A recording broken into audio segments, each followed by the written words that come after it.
বিড়ালটির সিসিটিভির কথা মনে পড়ে। সে বাড়িতে গিয়ে চেক করে দেখে একটি কালো বিড়াল তার পুকুরের সমস্ত মাছ চুরি করে নিয়ে গেছে। সে তখনই ঠিক করে সে থানায় জানাবে। সেই মতো সে দৌড়ে থানায় যায়। থানায় গিয়ে বিড়ালটি পুলিশ অফিসারের সাথে কথা বলে। কাল রাত্রে এক কালো বিড়াল আমার শখের মাছগুলো চুরি করে নিয়ে গেছে। আচ্ছা, কোনো প্রমাণ আছে?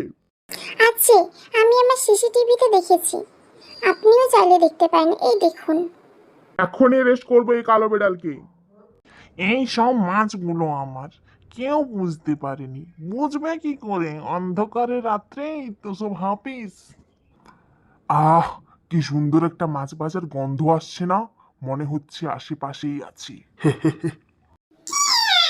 এই তো শয়তানটা। চুরি করে বসে বসে ভালোই তো মাছ খাচ্ছ। এবার থানায় চলো। এহ এহ এরা আবার কি করে খবর পেল?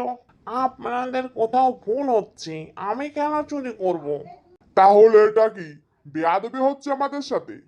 সব প্রমাণ আছে আমাদের কাছে। চল, থানায় চল। এখন কেমন মজা? আর মাছ খাবি? লা লা লা লা লা লা লা লা।